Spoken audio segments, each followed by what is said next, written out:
வாரங்களாக நம்ம தேவனுடைய வார்த்தையை பார்த்து கொண்டு இருக்கிறோம். கர்த்தருடைய ஆவியானவர் நமக்கு ஆலோசனைகளை கொடுத்து கொண்டு இருக்கிறாரு. முதலாவது, ஆண்டவர் மேம்பாகட்டும், நீதிமான் விசுவாசத்தினாலே பிழைப்பான். இரண்டாவது, ஞானம் தன்னை உடையவர்களுக்கு ஜீவனை கொடுக்கும். மூன்றாவது, கர்த்தருக்கு பயப்படுதல் ஜீவனுக்கு ஏதுவானது. நான்காவது என்ன பார்த்தோம்? நீதியின் பாதையில் ஜீவன் உண்டு. அஞ்சாவது என்ன பார்த்தோம் போன வாரம்?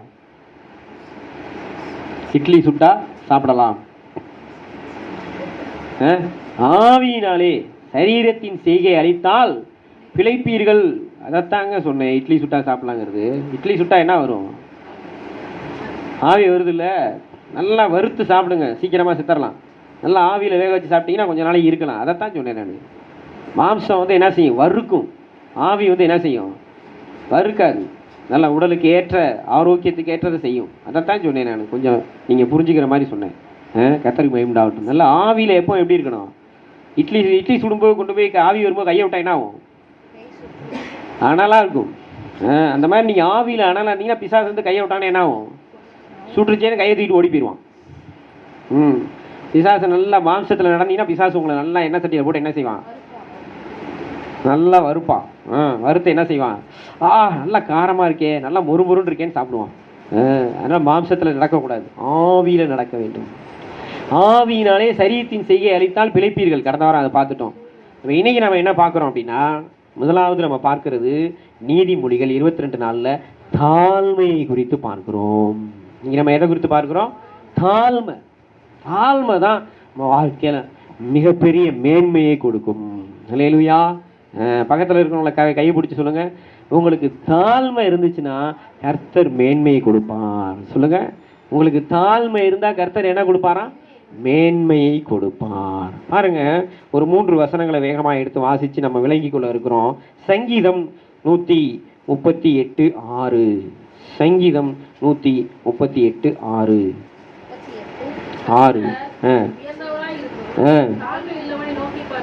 பார்த்தீங்களா? கர்த்தர் வந்து இப்போ நம்ம பாடினோம்ல, உயரமும் உன்னதமான பாடினோம்ல, அவர் உயர்ந்தவராக இருந்தாலும் யாரை தான் நோக்கி பார்க்குறாரா? தாழ்மை இல்லவனை நோக்கி பார்க்குறாரா? அல்லேலூயா. துக்கத்தின் மகன் அப்படின்னு சொல்லி யாபேச சொன்னாங்க. அவன் மனசெல்லாம் வேதனை. என்னை எல்லாரும் துக்கத்தின் மகன் சொல்கிறாங்களே. அவனை பெத்த தாய் கூட உன்னை துக்கத்தோட பெத்தான்னு சொல்லி அவனுக்கு என்ன பேர் வச்சாங்களா? துக்கத்தின் மகன். எல்லாரும் அவனை அந்த பேர் வந்ததுனால துக்கத்தின் மகனேன்னு கூப்பிட்டாங்களாம். அவன் ஆண்டவரை போய் பார்த்தானா, ஆண்டவரே என்னை ஆசீர்வதியும், என் எல்லைகளை பெரிதாக்கும், தீங்கு என்னை துக்கப்படுத்தாதபடிக்கு என்னை அதற்கு விலக்கி காத்து கொள்ளும் ஜெபம் பண்ணா. கர்த்தர் அவனை ஆசீர்வதித்து அவன் சகோதரர் எல்லாரிலும் அவனை பெரியவனாக்கினார். அவன் ஆண்டவர்கிட்ட போயிட்டான். அவன் எங்கே போல? திருட போலைங்க. திருடுந்தா நான் என்ன சம்பாரிச்சுருந்துருக்கனால அவன் பொய் சொல்ல போல, லஞ்சம் வாங்க போல, மந்திரவாதிகிட்ட போல, கிரகாரத்தை போல, பிலிசூனியம் பண்ணல, மை வைக்கலை, வசியம் பண்ணலை. அவன் என்ன செஞ்சான்? ஆண்டவர்கிட்ட போய் கதின்னு விழுந்துட்டான். ஆண்டவரே நான் ஆசீர்வதிங்க, என்ன எல்லாரும் துக்கத்தின் பார்க்குறேன். ஆண்டவர் தாழ்மையில ஒன்று நோக்கி பார்க்குறாரு. என் காலில் வந்து விழுந்துட்டடா, நான் அவனை ஆசீர்வதிக்கிறேன்னு அவனை என்ன செஞ்சாரு? அவனை ஆசீர்வதித்தார். அவன் சகோதரர் எல்லாரிலும் பெரியவனாக இருந்தான். அல்லேலூயா. கர்த்தர் பாருங்க, இப்போ அவனை யாபேஸ்ன்னு கூப்பிடும்போது அவனை ஒரு நக்கலாக கூப்பிட்டவளாம், யாபேஸ் சார் நல்லா இருக்கீங்களா சார், எப்படி யாபேஸ் அப்படின்னு கூப்பிட்டானா. இப்போ எப்படி கூப்பிட்றான்? யாபேஸ் சார் நல்லா இருக்கீங்களா சார். ஏன்னா கர்த்தர் உயர்த்திட்டார். அல்லேலூயா. ஏன்னா கர்த்தர் வந்து எப்படி இருக்கிறாரா? அவர் உயர்ந்தவராக இருந்தாலும் தாழ்மையானவனை நோக்கி பார்க்கிறார். அல்லேலூயா. ஆண்டவர் நம்மள்ட்ட எதிர்பார்க்கிறதுலாம் அதுதாங்க. என் பாதத்தில் வந்து விழுந்துடு, என் பாதத்தில் வந்து நான் தான் உனக்கு கதி, என்னை விட்டா உனக்கு யாரும் கிடையாதுன்னு சொல்கிறதுக்கு இந்த உலகத்துலேயும் இல்லை அண்ட சராசரத்துலையும் சொல்கிறது தகுதியானவர்னா பிதா ஒருத்தர் தான். அல்லேலூயா. அவரே என்ன செய்கிறாராம்? தாழ்மையிலோட நோக்கி பார்க்கிறாராம். அல்லேலூயா. பிதா யாரை பார்க்குறாரு? தாழ்மையிலோட நோக்கி பார்ப்பார். பிதாவோட குணமே அதுதான். தாழ்மையாக யார் இருக்காங்களோ அவங்கள நோக்கி பார்த்துருவார். அப்படியே இறங்கிடுவார். தாழ்மையிலோட நோக்கி பார்க்க என்ன செய்கிறாரு? இறங்கிடுவார். அவனை இறங்கி அவனை எப்படி உயர்த்தணும் உயர்த்திடுவார். இரண்டாவதாக வாசிங்க, மத்தேயு 11:29. மத்தேயு 11:29. நான் சாந்தமும் மனத்தாழ்மையுமாய் இருக்கிறேன். என் நுகத்தை ஏற்றுக்கொண்டு என்னிடத்தில் கற்றுக்கொள்ளுங்கள். அப்பொழுது ஆத்துமாக்களுக்கு இளைப்பாறுதல். பார்த்தீங்களா, நம்மலாம் ஒரே ஒரு பாட்டு பாடிட்டா இளையராஜாவுக்கே தாத்தா மாதிரி ஃபீல் பண்ணிக்கிறோம். ஆனால் இயேசு கிறிஸ்து கடல் மேலே நடந்துட்டு 2 மீனையும் 5 அப்பத்தையும் 5000 பேர் பகிர்ந்து கொடுத்துட்டு செத்த லாசருலாம் உயிரோடு எழுப்பிட்டு அவர் சொல்கிறாரு, நான் சாந்தமும் மனத்தாழ்மையுமாய் இருக்கிறேன். என்ன சொல்கிறாரு? நான் சாந்தமும் மனத்தாழ்மையுமாய் இருக்கிறேன். பேதுருவோட மாமியை போய் தொட்ட உடனே காய்ச்சல் என்ன ஆயிடுச்சு? ஓடி போயிடுச்சு. வாலிபனே எழுந்துரு அப்படின்னாரு, செத்த பையன் எழுந்து உட்காந்துக்கிட்டான். சிறுமியே எழுந்துருனாரு, செத்த பிள்ளை எழுந்து உட்காந்துக்குச்சு. சாப்பாடு கொடுங்கப்பா அப்படின்ட்டாரு. என்ன சொன்னார்? சிறுமியை பார்த்து என்ன சொன்னார்? சாப்பாடு கொடுங்கப்பா அப்படின்னாரு. அப்படிப்பட்ட ஆண்டவர் சொல்கிறாரு, நான் சாந்தமும் மனத்தாழ்மையுமாய் இருக்கிறேன். அப்போ நம்மலாம் பாருங்கள், ஏதாவது ஒரு ரொம்ப நாள் எதிர்பார்த்துருக்கிற காரியம், யாருமே செய்ய முடியாத காரியம், எதையாவது ஒன்று செஞ்சுட்டோன்னா நம்மளுக்குலாம் என்ன முளைச்சிக்குது? கொம்பு முளைச்சிக்குது. என்ன முளைச்சிக்குது? என்ன முளைச்சிக்குது? கொம்பு முளைச்சிக்குது. ஆனால் இயேசு கொம்பை சீவிட்டார். இயேசு என்ன சீவிட்டார்? கொம்பை சீவிட்டார். ஏன்? அவர் ஒவ்வொரு நாளும் அதிகாலையில் போய் பிதாவேன்னு காலில் விழுந்துடுறாரு. இயேசு அப்படி தாங்க வாழ்ந்தார். ஒவ்வொரு நாளும் அதிகாலையில் போய் இயேசு என்ன செஞ்சார்? இருட்டோட போய் ஒரு அப்பமும் ஒரு டீ வாங்கி குடிச்சாரா? இங்கே என்ன பாருங்க, இயேசு அதிகாலையில் இருட்டோட போய் என்ன செஞ்சார்?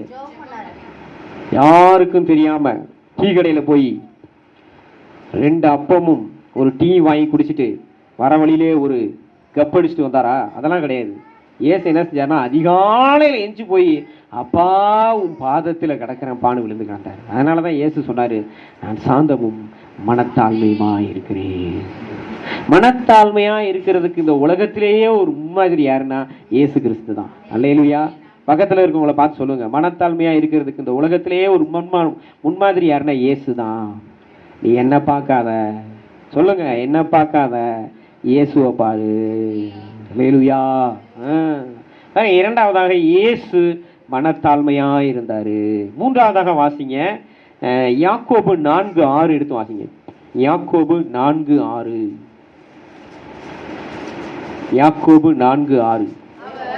அதிகமான கிருபையை அளிக்கிறாரே, ஆதலால் தேவன் கிருபை உள்ளவர்களுக்கு எதிர்த்து நிற்கிறார், தாழ்மை உள்ளவர்களுக்கு கிருபை அளிக்கிறார். பாத்தீங்களா, ஆவியானவர் என்ன செய்யறாரா? தாழ்மை உள்ளவர்களுக்கு கிருபையை கொடுக்குறாராம். அள்ளிக்கோ. என்ன சொல்றாரு? நான் ஃபாஸ்டிங் போட்டு ஜெபம் பண்ணி அந்த பிசாசை துரத்தியே தீருவேன். நீ கிழிச்ச, உன் ஃபாஸ்டிங்லாம் ஒன்றும் கிழிக்காது. தாழ்மையா ஆண்டவர் ஏன் போய் ஃபாஸ்டிங் போடு, பிசாசை துரத்த முடியும். நான் ஃபாஸ்டிங் போட்டுருவேன். நானாலே அங்கே முடிஞ்சு போச்சுன்னு அர்த்தம். டர்ருன்னு அர்த்தம். நானாலே அங்கே என்னது? டர்ரு, முடிஞ்சு போச்சு, விளங்காதுன்னு அர்த்தம். ஆண்டவரே, அந்த 40 நாள் ஃபாஸ்டிங் போடுறது கூட ஆண்டுடைய கிருபை வேணுங்க. கிருபை இல்லாமல் தேவ சமூகத்துக்கு வரவே முடியாது. கிருபை இல்லாமல் தேவ சமூகத்துக்கு என்ன செய்ய முடியாது? வர முடியாது. தேவ சமூகத்தில் போய் கர்த்தருடைய பாதத்தில் போய் நம்ம உட்கார்றோம்னாலே அதுக்கு என்ன வேணும்? கிருபை வேணும். கிருபை வேணும். உட்கார்ந்ததுக்கு அப்புறம் வரங்களையும் வல்லமைகளையும் பெற்றுக்கொள்றோன்னா அதுக்கு இன்னும் கிருபை வேணும். அதான் அந்த வசனம் சொல்லுது, அவர் அதிகமான கிருபைகளை தருகிறாரே. அவர் எப்படி செய்யறாரா? அதுக்கு என்ன வேணும்னுமா? தாழ்மை வேணும்ப்பா. தாழ்மையா இருந்தா ஆண்டவர் என்ன செய்வாரு? என் புள்ள தாழ்மையா வந்துட்டான், என் புள்ள என்ன செய்யறான்? இந்த பாருங்களேன், இந்த ஜெசிகா பார்த்தீங்கன்னு வைங்களேன், ஏதாவது கையில் கோவம் வந்துருச்சுன்னு வைங்களேன், கையில் எதற்கா ஊட்டி எரிஞ்சிடும். அப்புறம் கொஞ்ச நேரம் கழிச்சு அப்படின்ட்டு ஓடியாரும். நமக்கு அப்படித்தான் ஆண்டவர்கிட்ட பிடிக்காத காரியங்கள் சில நேரங்கள், என்ன ஆண்டவரை போங்க ஆண்டவரை அப்படிம்போம். சில நேரம் இச்சைகள்லாம் போங்க, அதையும் செய்வோம். எதை செஞ்சாலும் அப்பாட ஒரு பாதத்தில் விழுந்துட்டோன்னா அதுக்கு பேர் தான் தாழ்மை. அல்லேலூயா. நானே நட்டேன், நானே பிடுங்கினேன்னா நீ பெருமைக்காரன் தான். நீ ஏன் நட்டுக்கோ பிடிக்கன்னு விட்டுருவார் ஆண்டவர். நீ என்ன பிடுங்கினாலும் வேலையாகாது. என்னாகாது? அப்பாட விழுந்துட்டோம் அப்படின்னா கர்த்தர் நம்மை உயர்த்த ஆரம்பிப்பார். அந்த தாழ்மை தான் உங்க வாழ்க்கையில ஆசீர்வாதத்தை கொண்டு வரும். அந்த தாழ்மை தான் உங்க வாழ்க்கையில ஜீவனை கொண்டு வரும். தாழ்மை, தாழ்மை. நானே ஜீவன் சொன்ன இயேசு சொல்றாரு, நான் சாந்தமும் மனத்தாழ்மையுமாயிருக்கேன். அப்ப நமக்குள்ள தாழ்மை இருக்க இருக்க இருக்க இருக்க ஜீவன் ஊற்றெடுத்து பொங்கி பெருகும். தாழ்மை இருக்க இருக்க இருக்க இருக்க என்ன ஆகும்? ஒவ்வொரு நேரத்திலையும் இயேசு அற்புதம் செய்யும் போதெல்லாம் போய் பிதாவோட பாதத்தில் போய் விழுந்துருவார். லாசருவை எழுப்பும் போது அங்கே இயேசு என்ன தெரியுமா சொன்னாரு? லாசரு எழுப்பும்போது ஜெபம் பண்ணுறாரு பிதாவை நோக்கி. என்ன சொல்கிறாரு? பிதாவே இப்பொழுதும் நான் சொல்கிறத நீங்கள் கேட்பீங்க அப்படிங்கிறார். பிதா என்ன தெரியுமா சொல்கிறாரு? மகிமைப்படுத்தினேன், இன்னமும் மகிமைப்படுத்துவேன். அல்லேலூயா. தேவ சமூகத்தில் விழுந்து கிடக்கிறவங்க தான் உண்மையான தாழ்மை உள்ளவர்கள். தேவ சமூகத்தில் விழுந்து கிடக்கிறவங்க தான் எப்படி உள்ளவர்கள்? உண்மையான தாழ்மையின் ஊற்று எங்கேருந்து தெரியுமா உருவாகுது? அப்பான்னு போய் விழுந்துடணும். என்ன செய்யணும்? அப்பான்னு போய் விழுந்துடணும். பாதத்தில் கிடக்கணும். அப்படியே பாதத்தில் கிடக்கிறேன்னா அப்படியே உட்காந்து கால் மேலே கால் போட்டுக்கிட்டு அப்படியே பைபிளை எடுத்து இந்த வசனம் அவளுக்கு தான் கரெக்டாக இருக்குது, திமுரு பிடிச்ச பாரு ஆண்டவர் எழுதி வச்சிருக்காரு பாரு, ஆளை பாரு. அடுத்தது இது அந்த பயலுக்கு இது கரெக்டாக இருக்கும். துன்மார்க்கர் யாவரும் பதரை போல், அவன் துன்மார்க்கன், அந்த பையன் பதரை போல தான் போவான் அப்படின்னு நம்ம அடுத்தவனையே நினச்சி படிச்சுக்கிட்டு இருந்தோன்னே வைங்களேன், அதுக்கு பேர் தான் பெருமை. நம்ம பைபிளும் வாசிக்கும் போது ஆண்டவர் ஒரு வார்த்தையை உங்களோடு பேசுகிறாருன்னா உங்கள் உள்ளம் உடஞ்சி நுறுங்கி, ஆண்டவரே இந்த மாதிரி காரியம் எனக்கோ, என் குடும்பத்துக்கோ, என் நண்பர்களுக்கோ, என் உறவினர்களுக்கோ, என் சந்ததிகளுக்கோ, தலைவர்களுக்கோ கனவுல கூட நடக்கக்கூடாது ஆண்டவரே, அப்படி தாழ்மையாக நம்ம ஜெபிக்கணும். அடுத்தது பாருங்க, நன்றாய் இருப்பாய், ஆசீர்வாதமாய் இருப்பாய், பாக்கியமாய் இருப்பாய். ஆண்டவர் பாதத்தில் அப்படியே விழுந்து என்ன செய்யணும்? ஆண்டவரே இந்த வசனத்துக்கு நல்லா இருக்கணும்ப்பா, என் பிள்ளைங்க நல்லா இருக்கணும்ப்பா, என் புருஷன் நல்லா இருக்கணும்ப்பா, என் குடும்பம் நல்லா இருக்கணும்ப்பா, என் நண்பர்கள் நல்லா இருக்கணும்ப்பா, என் தலைமுறைகள் நல்லா இருக்கணும்ப்பான்னு ஆண்டவர்கிட்ட கண்ணீரோடு கேட்டிங்கன்னா அப்படியே இறங்கி நீங்கள் கேட்டதுக்கு வேண்டுதல் நினைப்பிருக்கும் அதிகமாக ஆண்டவர் செய்வார். ஆண்டவர் நம்மள்ட்ட எதிர்பார்க்கறது ஒன்றே ஒன்று தான், தாழ்மை எதிர்பார்க்கிறாரே. அல்லேலூயா. அன்றைக்கு பாருங்க, அந்த ஆண்டவராகிய இயேசு கிறிஸ்துனுடைய அந்த முதல் வருகை நாட்களில் என் வயிற்றுல வந்து பிறந்துருவார், நான் தான் தாவீதோட நேரடி கொள்ளு பேத்தி அப்படின்னு அநேக பேர் இருந்தாங்க. நான் தான் தாவீதோட நேரடி பேத்தி, நான் தான் சாலமோனுடைய வம்சம், நான் தான் அந்த வம்சம் இந்த வம்சம், தாவீதோட எத்தனை பிள்ளைங்களோட கொள்ளு பேத்திகள்லாம் வந்து என்ன செஞ்சுக்கிட்டு அடிச்சுக்கிட்டு இருந்தாங்க. ஆனால் இந்த அம்மா உட்காந்து ஆண்டவரே ஆண்டவரேன்னு கண்ணீரோடு ஜெபம் பண்ணிட்டு இருந்துச்சு. ஆண்டவர் சொன்னார், கிருபை பெற்றவளே நீ பாக்கியவதி. அல்லேலூயா. அவ சொல்றா, அடிமையின் தாழ்மையை கண்ணோக்கி பார்த்தார். எல்லாரும் நான் தான் தாவீதோட குடும்ப வாரிசுன்னு சொல்லிட்டு இருந்தப்ப இவ அதெல்லாம் எதுவுமே சொல்ல, கர்த்தரை மாத்திரம் நோக்கி பார்த்துட்டு இருந்தா. அந்த அறையிலே காபிரியல் தூதன் வந்தான், அந்த அறையெல்லாம் பிரகாசித்தது. அவன் வாயிலிருந்து வந்த வார்த்தை, கிருபை பெற்றவளே நீ பாக்கியவதி. அவ வாயிலிருந்து என்ன தெரியுமா வருது? அடிமையின் தாழ்மையை கண்ணோக்கி பார்த்தார். அல்லேலூயா. அவர் உயர்ந்தவராய் இருந்தாலும் தாழ்மை உள்ளவர்களை கண்ணோக்கி பார்க்கிறார். அல்லேலூயா. அந்த தாழ்மை மரியாதை இருந்துச்சு. இயேசு கற்பத்திலே வந்தார். அல்லேலூயா. உங்களுடைய வாழ்க்கையில தாழ்மை இருக்கும்போது உங்க வாழ்க்கையில உங்க குடும்பத்துல இயேசு வருவார். இயேசு வந்தார்னா உங்க வாழ்க்கை அற்புதம் தான். இயேசு வந்தா உங்க வாழ்க்கை அதிசயம் தான். இயேசு வந்தார்னா உங்க வாழ்க்கை சந்தோஷம் தான். இயேசு வந்தார்னா உங்க வாழ்க்கையில விடுதலை தான். இயேசு வந்தார்னா உங்க வாழ்க்கையில உயர்வு தான், மேன்மை தான், மகிமை தான். அல்லேலூயா. கர்த்தருக்கு ஸ்தோத்திரம். இன்னொரு வசனத்தை எடுத்து வேகமாக வாசிங்க. மீகா 6:8 எடுத்து வாசிங்க. மீகா 6:8.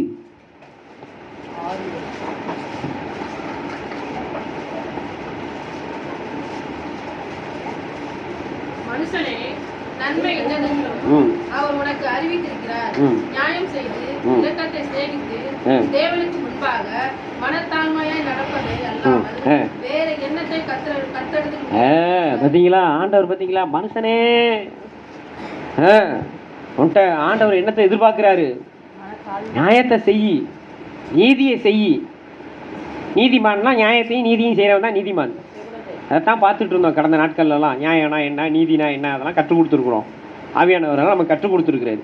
சரி, இரக்கத்தை சிநேகித்து மனத்தாழ்மையாய் நடப்பதே அல்லாமல் வேற என்னத்தப்பா கேட்கிறேன் உன்கிட்ட? ஆண்டவர் என்ன கேட்கிறாரு? இரக்கத்தை சிநேகித்து. அப்பனா என்ன அர்த்தம்? நம்ம வீட்டுக்கு பக்கத்துல நேற்று தான் ஒரு பாட்டி செத்து போச்சு, காஜாபேட்டையில். அந்த பாட்டி எங்கே போச்சுன்னு தெரியலையே. யாருக்கு தெரியும்? நானும் போகும்போதெல்லாம் பார்க்குறேன், உங்கள் அந்த லைனில் பார்த்தீங்கன்னா அடிக்கடி பாடி இலவு விழுகுது. மனசெல்லாம் வேதனைப்படுது. மனசெல்லாம் என்ன செய்யுது? நொறுங்குது. இவங்க செத்து போனாங்களே, நரகத்துக்கு போனாங்களா, பரலோகத்துக்கு போனாங்களா, ரசிக்கப்பட்டாங்களா, ஞானஸ்தானம் எடுத்தாங்களா, யாருக்கு தெரியும்? அப்போ இரக்கத்தை சிநேகிக்கணும். என்ன செய்யணும்? ஞானஸ்தானம் எடுக்காதவங்க உங்கள் வீட்டில் இருந்தாங்களா, அவங்கள சீக்கிரம் ஞானஸ்தானம் எடுக்க வைங்க. இறக்கப்படுங்க அவங்க மேலே. நீங்கள் மட்டும் ஞானஸ்தானம் எடுத்து ஆண்டுடைய வரிகளை மரண ஜெயமாக விழுங்கணுமா? உங்களுக்கு மட்டும் நித்திய ஜீவன் கிடைச்சா போதுமா? அப்போ அவெல்லாம் செத்த பைய பூரா நரகத்துக்கு போகணுமா? அவனுக்குள்ளேயும் ஜீவன் வர வேண்டாமா? இறக்கத்தை சிநேகிங்க, மனத்தாழ்மையாய் நடந்து கொள்ளுங்கள். ஆண்டவர் நம்மள்ட்ட எதிர்பார்க்கிறது என்ன? இயேசு அதுதான் செஞ்சாரு. இயேசு அதுதான் செஞ்சாரு. தேவ சமூகத்தை போய் விழுந்து கிடந்தார். தாழ்மையாக, ஆண்டவரே என்னை பயன்படுத்துங்க அப்பா, என்னை பயன்படுத்துங்க அப்பா. 40 நாள் உபவாசம் போட்டார் இயேசு கிறிஸ்து. என்னை பயன்படுத்துங்க. 40 நாள் உபவாசம் போட்டவங்க கையை தூக்கி ஒரு அல்லேலூயா சொல்லுங்க பார்ப்போம். என்னது? ஒருத்தரையுமே காணா. இயேசுவோட பெரிய ஆளுங்கள்லாம் இங்கே இருக்கீங்களோ? இயேசுவோட பெரிய ஆளுங்கள்லாம் நம்பலாம்? கிடையவே கிடையாது. அவர் காலுக்கு கீழே தான் நம்பலாம்.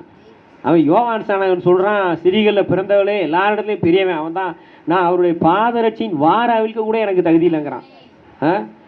அந்த இயேசு அவர்கிட்ட, அந்த யோவான் ஸ்நானகிட்ட ஞானஸ்நானத்தை இயேசு 40 நாள் எதுக்கு ஃபாஸ்டிங் இருந்தார்? எனக்கு வந்து ஏரோதோட மகதான் மனைவியாக வரணும் அப்படின்னு ஞானஸ்நானம் எடுத்தாரா? உபவாசம் இருந்தாரா? இந்த எருசலேம் பட்டணத்தை, இந்த உலகமே என்னுடைய ராஜ்யமாக மாறணும் அப்படின்னு ஞானஸ்நானம் எடுத்தாரா? இல்லை உபவாசம் இருந்தாரா? பிசாசு சொல்கிறேன், என் காலில் உள்ள எல்லாத்தையும் உனக்கு தரேங்கிறான். ஆண்டவர் இதெல்லாம் எனக்கு வேணாண்டா. என்னது? அப்பாலே போ சாத்தானே. என்ன சொன்னார்? அப்பாலே போ சாத்தானே. கொஞ்ச காலம் பிசாசு அவரை விட்டு விலகி போனான்னு வேதம் சொன்னது. ஆண்டவர் பிதாவின் சித்தத்தை நிறைவேற்றணும். என்னது? பிதாவின் சித்தத்தை நிறைவேற்றணும். அதுக்காக 40 நாள் கண்ணீர் வெடிச்சார். அண்ணன் தண்ணி ஆக இல்லாமல் என்ன செஞ்சார்? 40 நாள் தாழ்மையாக கண்ணீர் வெடிச்சார். வரங்கள் வல்லமைகள் எல்லாம் அவருக்குள்ள பரிசுத்த ஆவியானவர் இறங்கினார். ஆவியை கொடுத்தாரு, வல்லமைகளை கொடுத்தாரு. இயேசு கிறிஸ்துவனுடைய வஸ்திரத்தின் ஓரத்தை அப்படி தொட்ட உடனே 18 வருஷமா பெரும்பாடு நின்று போச்சு. ஆனால் ஆண்டவர் சொல்றாரு, பத்தியா இந்த வைத்தியெல்லாம் காசெல்லாம் செலவு பண்ணலாம், ஏன்ட்ட வந்தனே சரியாச்சு பத்தியா அப்படிலாம் சொல்ல, மகளே உன் விசுவாசம் உன்னை ரட்சித்தது. இன்னைக்கு நம்மளாம் என்ன சொல்லியிருப்போம்? நான் ஜெபம் பண்ணி அப்படி பிடிங்கிட்டேன் பாரு, அப்படியே பேரோட போயிடுச்சுமா. ஆனால் ஆண்டவர் சொன்னார், ஓ விசுவாசம் உன்னை ரட்சித்தது. இயேசு கிறிஸ்துடைய ஆவியில தாழ்மையை பாருங்க. இயேசு கிறிஸ்துடைய ஆவியில என்ன வருது? தாழ்மையை பாருங்க. இந்த மாதிரி நம்மளாம் சொல்லுவோமா? நீங்க என்ன செய்யறாங்க தெரியுமா? இந்த பாச ஜோமணி தான் அற்புதம் நடந்துச்சுன்னு சொல்லுங்கன்னு கம்பல் பண்ணி சொல்ல வைக்கிறாங்க. நம்ம சபையை பொறுத்த வரைக்கும் யாராவது எந்த சாட்சி சொன்னீங்கனாலும், நானே ஜெபம்னாலும் சொல்லாதீங்க, 2வது பாசு ஜெபம்னாலும் சொல்லாதீங்க, ஆண்டவர் அற்புதம் செய்தாருன்னு சொல்லுங்க. அல்லேலூயா.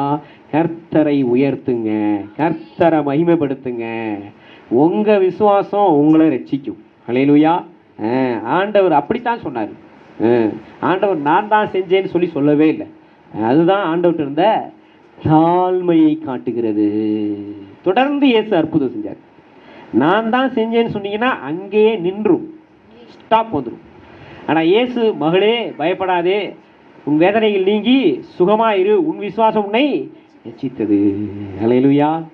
பார்த்தீங்களா? அதான் ஆண்டவர்கிட்ட இருக்கிற தாழ்மை. ஆண்டவரை பார்த்து என்னிடத்தில் கற்றுக்கொள்ளுங்கள்ங்கிற. திரும்ப வாசிங்க அந்த மத்தேயு 11:29.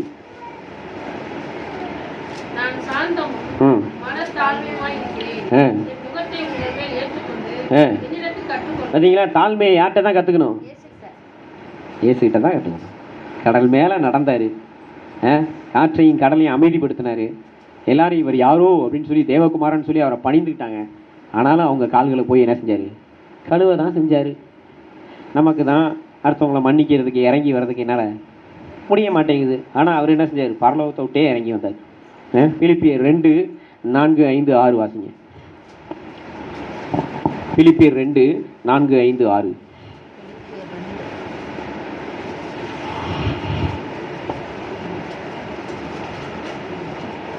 அவனவன் தனக்கானவைகளை அல்ல பிறருக்கானவைகளை நோக்குவானாக.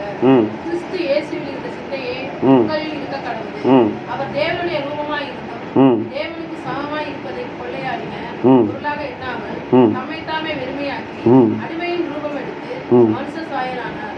அவர் மனுஷ ரூபமாய் காணப்பட்டு மரண பரியந்தம், அதாவது சிலுவையின் மரண பரியந்தம் கீழ்ப்படிந்தவராகி தம்மைத்தாமே தாழ்த்தினார். பார்த்தீங்களா? இயேசு கிறிஸ்து மரண பரியந்தமும் கீழ்ப்படிந்தவராகி தம்மை தாமே தாழ்த்தினார். அல்லேலூயா. அப்ப தாழ்த்துறதுனால என்னதான் ஆச்சு? அடுத்த வசனம் வாசிங்க.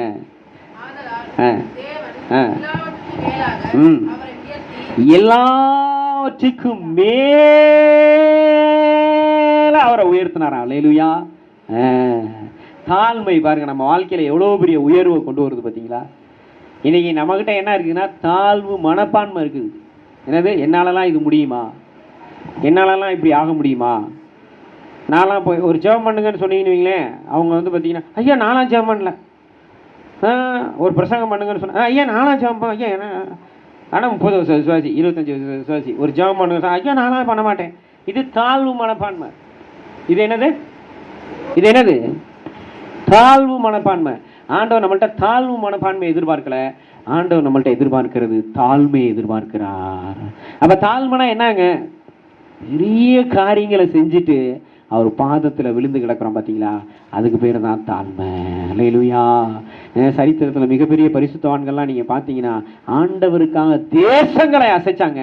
ஆனால் அவங்க ஆண்டுடைய பாதத்தில் விழுந்து, ஆண்டவரே மேலே கிருபையாயிரும், கேட்டதெல்லாம் கிருபை ஒன்று தான். ஆண்டவர் தாழ்மையில் உனக்கு கிருபையை கொடுக்குறாரு. அல்லேலூயா. நீங்கள் ஆண்டவர்கிட்ட தாழ்மையாக அவர்கிட்ட போய் அவர் பாதத்தில் விழுவுங்க. எனக்கெல்லாம் ஜெபிக்க நேரம் இல்லை, நாசமாக போயிடுவார். என்னது, எனக்கெல்லாம் பைபிள் வாசிக்க நேரம் இல்லை, உருப்படவே மாட்டார். அவனை பாதத்தில் தாழ்மையாக விழுந்து ஆண்டவரேன்னு கையை தூக்குன அப்படின்னா, கர்த்தர் இப்போ இருக்கிறதை பார்க்கிலும் 1000 மடங்கு உங்களை ஆசீர்வதிப்பார். நீங்கள் கீழாகாமல் மேலாவீங்க, நீங்கள் வாளாகாமல் தலையாவீங்க. கர்த்தர் உங்களை ஆசீர்வதித்து வருகிறதுனால நீயோ கடன் வாங்காதிருப்பாய், அநேகருக்கு கடன் கொடுப்பாய். ஆண்டவர் நம்மள்ட்ட எதிர்பார்க்கிறதெல்லாம் என்ன தெரியுமா, நம்ம அப்படியே நம்ம மனசுக்குள்ளேயே நம்ம தான் பெரிய பரிசுத்தவான், நம்ம தான் பெரிய நீதிமான், அப்படியே கற்பனை கோட்டை கட்டிட்டு இல்லை, ஆண்டவருக்காக பெரிய காரியங்களை செஞ்சுட்டு அவர் பாதத்தில் விழுந்து கிடக்கணும். அதுதான் தாழ்மை. அதைத்தான் ஆண்டவர் நம்மள்ட்ட எதிர்பார்க்கிறார். எத்தனை பேருக்கு நம்ம சத்தியத்தை சொல்லியிருக்கிறோம், யோசிச்சு பாருங்க. எத்தனை பேருக்கு வசனத்தை நம்ம கற்றுக் கொடுத்துருக்குறோம், எத்தனை பேருக்காக நீங்கள் செபிக்கிறீங்க, எத்தனை பேருக்காக செபிக்கிறீங்க. உங்களால் ஒரு நாளைக்கு 1000 பேருக்கு ஜெபிக்க முடியும். நீங்கள் ஜெபிக்கிறீங்களா சொல்லுங்க. ஒரு நாளைக்கு 1000 பேரை நீங்கள் சொல்லி சொல்லி தனித்தனியாக ஜெபிக்க முடியும். ரியல் முடியும். நீங்கள் தேவ சமூகத்தில் உட்கார ஒரு 3 மணி நேரம் உட்காருங்க, 1000 பேரை சொல்லி நீங்கள் ஸ்தோத்திரம் பண்ண முடியும். 1000 ஸ்தோத்திர படிகள் எடுக்க எவ்வளோ நேரம் ஆகுது சொல்லுங்கள்? 1 மணி நேரம், 1.25 மணி நேரம்.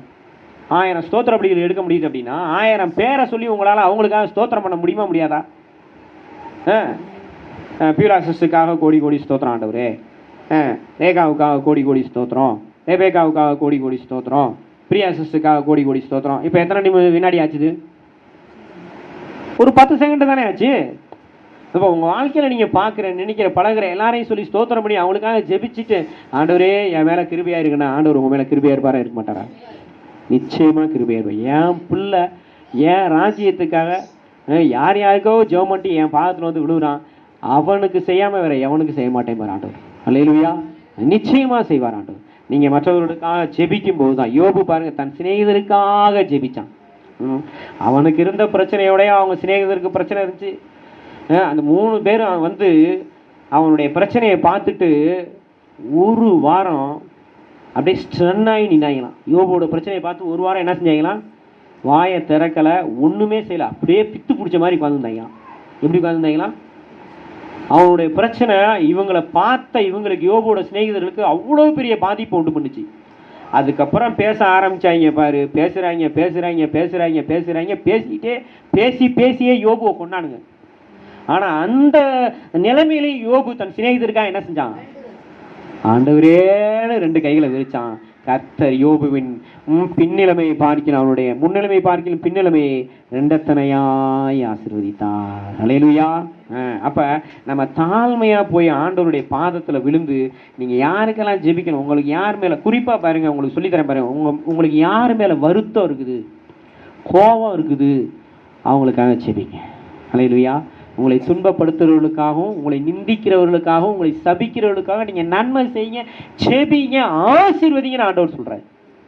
அப்போ பரலோகத்தில் இருக்கிற பிதா உங்களை என்ன செய்வாராம், உங்களை ஆசீர்வதிப்பாராம். அல்லேலூயா. அவர் பூரண சர்க்குணராக இருக்கிறது போல நீங்களும் பூரண சர்க்குணராக இருங்கள்னு ஆண்டவர் சொல்கிறாரு. அப்போ அதுக்கு நமக்கு என்ன வேணும் அப்படின்னா, தாழ்மை வேணும். கொஞ்சம் யோசிச்சு பாருங்க. ஒருத்தன் நம்ம திங்கிற சோத்துல மண்ணள்ளி போடுறான் அப்படின்னா அவனுக்காக நம்ம ஜெபிக்கணும்னா என்ன செய்யணும்? இறங்கி வரணுங்க. இயேசுவை எல்லாரும் என்ன செய்யறாங்க? கொலை செஞ்சாங்க. இயேசுவை எல்லாரும் என்ன செஞ்சாங்க? கொலை செஞ்சாங்க. ஆனா இறங்கி இயேசு சிலுவையில் இருக்கும்போது என்ன செஞ்சாரு? பிதாவே இவர்களுக்கு மன்னியும்னு சொன்னாரு. அல்லேலூயா. ஆண்டவர் தாழ்மையா பிதாவை நோக்கி மன்னியும்னு சொல்லல, நெசமா போட்டு ஆண்டவரேன்னு சொல்லியிருந்தாருன்னா அவர் 3ஆம் நாள் உயிரோடு எந்திரிச்சுக்க மாட்டார். உண்மைதான். என்னது உண்மை? அதுதான். சிலுவையில் தொங்கும் போது இயேசு பிதாவே இவர்களுக்கு மன்னியும், தாங்கள் செய்கிறது இன்னதென்று அறியாதிருக்கிறார்கள் அவர் ஜெபிச்சதுனாலதான் அவர் மரணத்தை ஜெயிச்சாரு, பாதாளத்தை ஜெயிச்சாரு, சாச ஜெயிச்சாரு. அந்த தாழ்மையை தான் இன்னைக்கு ஆண்டவர் உங்ககிட்ட என்கிட்ட எதிர்பார்க்கிறார். தாழ்மைன்னா என்ன தெரியுமா? நாம எந்த சூழ்நிலையில நம்ம அப்படியே சும்மா கொம்ப வச்சுக்கிட்டு நிக்கிறோமோ அந்த சூழ்நிலை இறங்கி வரணுங்க. ஏன்னா இறங்கி வரணும். அதனால தான் பிலிப்பியர்ல வாசிச்சோம், அவர் தேவனுக்கு சமமாய் இருப்பதை கொள்ளையாடின பொருளாக எண்ணாமல் தம்மை தாமே வெறுமையாக்கி அடிமையின் ரூபம் எடுத்து மனித சாயலானார், மரண பரியந்தம் கீழ்ப்படிந்தவராகி தம்மை தாமே தாழ்த்தினார். ஆண்டவர்கிட்ட பார்த்து கத்துக்கோங்க. ஆண்டவர் சொல்றாரு, என்னிடத்தில் கற்றுக்கொள்ளுங்கள். என்னிடத்தில் என்ன செய்யுங்கிறாரு? கற்றுக்கோங்க. நம்ம வாழ்க்கையிலையும் தாழ்மையா இருந்தோம் அப்படின்னா அங்கே ஜீவன் உண்டாகும். தாழ்மையா இருக்கும்போது கர்த்தருக்கு பயப்படும்போது அங்கே மகிமை உண்டாகும். தாழ்மையா இருக்கும்போது கர்த்தருக்கு பயப்படும்போது அங்கே ஐஸ்வர்யம் உண்டாகும். ஆண்டவர் நம்மள்கிட்ட கேட்கறது என்ன தெரியுமா? தாழ்மையை தான் கேட்கிறாரு. நம்ம நினைச்சுக்கிறோம் ஆண்டவர் நீங்க என்னிடத்துல நீங்க 10ல் 1 கொடுங்க, உங்களை நான் என்ன செய்வேன்? வானத்தின் பலகடிகளை எல்லாம் திறந்து ஆசீர்வதிப்பேன். கொடுத்துட்டு நீங்க பெருமையா படும்போது பாவ கட்டுகளில் போய் சிக்கிக்குவீங்க. நல்லா கவனிங்க. என்ன செய்வீங்க? பாவ கட்டுகளில் போய் சிக்கிக்குவீங்க. ஆனா கொடுத்துட்டு தாழ்மையோடு இருக்கும்போது மகிமை உங்களுக்கு உண்டாகும். ஆண்டவர் நம்மள்ட்ட அதான் எதிர்பார்க்கிறாரு. அல்லேலூயா. பாருங்க, ஒருத்தன் என்ன செஞ்சானா, பேதுருட்ட பணத்தை கொண்டு வந்து கொடுத்து, நீங்க யார் மேலாம் கையை வச்சா அபிஷேகம் வர மாதிரி நானும் கையை வச்சா அபிஷேகம் வரணும்னு சொன்னான். அப்ப அவன் சொல்றான், நீ பாவ கட்டுல அகப்பட்டு இருக்கிறதை நான் காண்கிறேன். எதுல அகப்பட்டிருக்கிறானா? பாவ கட்டுகள்ல.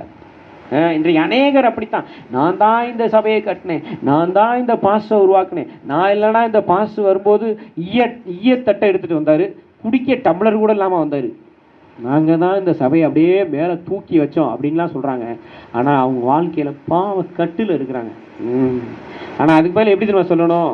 கர்த்தருடைய கிருபையினால இதை செஞ்சேன், எனக்கெல்லாம் எந்த தகுதியுமே கிடையாது, ஆண்டவர் கொடுத்த கிருபை.